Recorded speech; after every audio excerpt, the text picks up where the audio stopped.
اور جو اس کی طرف رجوع ہوتا ہے اس کو اپنی طرف کا رستہ دکھاتا ہے، یعنی ان کو جو ایمان لاتے اور جن کے دل اللہ کی یاد سے آرام پاتے ہیں ان کو۔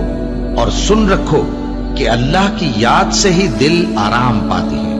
جو لوگ ایمان لائے اور عمل نیک کیے ان کے لیے خوشحالی اور عمدہ ٹھکانہ ہے۔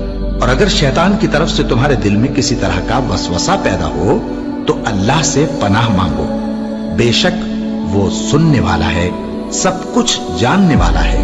جو لوگ پرہیزگار ہیں جب ان کو شیطان کی طرف سے کوئی وسوسہ پیدا ہوتا ہے تو چونک پڑتے ہیں اور دل کی آنکھیں کھول کر دیکھنے لگتے ہیں، اور جب قرآن پڑھا جائے تو توجہ سے سنا کرو اور خاموش رہا کرو تاکہ تم پر رحم کیا جائے، اور اپنے پروردگار کو دل ہی دل میں عاجزی اور خوف سے اور پست آواز سے صبح و شام یاد کرتے رہو، اور دیکھنا غافل نہ ہونا۔ پھر جب تم یہ نماز تمام کر چکو تو کھڑے اور بیٹھے اور لیٹے ہر حالت میں اللہ کو یاد کرو۔ پھر جب تم مطمئن ہو جاؤ تو پورے آداب کے ساتھ نماز پڑھو۔ بے شک نماز کا مومنوں پر اوقات مقررہ میں ادا کرنا فرض ہے۔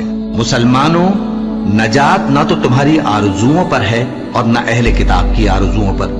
جو شخص برائی کرے گا اسے اسی طرح کا بدلہ دیا جائے گا، اور وہ اللہ کے سوا نہ کسی کو حمایتی پائے گا اور نہ مددگار۔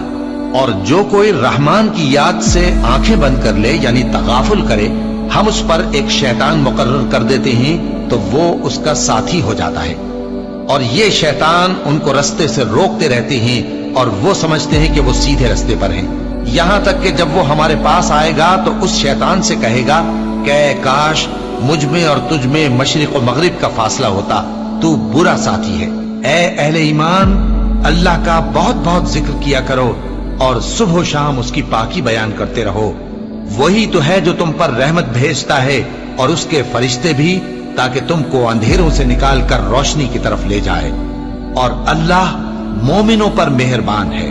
اور صبح و شام اپنے پروردگار کا نام لیتے رہو، اور رات کو بڑی دیر تک اس کے آگے سجدے کرو اور اس کی پاکی بیان کرتے رہو۔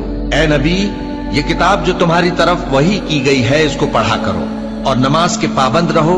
کچھ شک نہیں کہ نماز بے حیائی اور بری باتوں سے روکتی ہے، اور اللہ کا ذکر سب سے بڑا ہے، اور جو کچھ تم کرتے ہو اللہ اسے جانتا ہے۔ مومنو، جو پاکیزہ چیزیں اللہ نے تمہارے لیے حلال کی ہیں ان کو حرام نہ کرو، اور حد سے نہ بڑھو کہ اللہ حد سے بڑھنے والوں کو دوست نہیں رکھتا، اور جو حلال و طیب روزی اللہ نے تم کو دی ہے اسے کھاؤ، اور اللہ سے جس پر ایمان رکھتے ہو ڈرتے رہو۔ ایمان والو، شراب اور جوا اور بت اور پانسے یہ سب ناپاک کام اعمال شیطان سے ہیں، سو ان سے بچتے رہنا تاکہ تم کامیاب ہو جاؤ۔ شیطان تو یہ چاہتا ہے کہ شراب اور جوئے کے سبب تمہارے آپس میں دشمنی اور رنجش ڈلوا دے اور تمہیں اللہ کی یاد سے اور نماز سے روک دے۔ تو کیا تم لوگ ان کاموں سے باز آؤ گے؟ جو شخص نیک اعمال کرے گا، مرد ہو یا عورت، اور وہ مومن بھی ہوگا، تو ہم اس کو دنیا میں پاک زندگی بسر کروائیں گے اور آخرت میں ان کے اعمال کا نہایت اچھا صلہ دیں گے۔ سو جب تم قرآن پڑھنے لگو تو شیطان مردود سے اللہ کی پناہ مانگ لیا کرو۔ حقیقت یہ ہے کہ جو مومن ہیں اور اپنے پروردگار پر بھروسہ رکھتے ہیں ان پر اس کا کچھ زور نہیں چلتا۔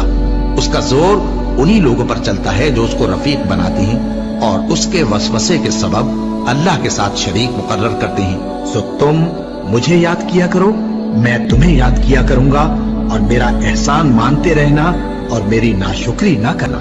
اے ایمان والو، صبر اور نماز سے مدد لیا کرو، بے شک اللہ صبر کرنے والوں کے ساتھ ہے۔ اے اطمینان والی جان، اپنے پروردگار کی طرف لوٹ چل، تو اس سے راضی وہ تجھ سے راضی، سو تو میرے خاص بندوں میں شامل ہو جا اور میری بہشت میں داخل ہو جا۔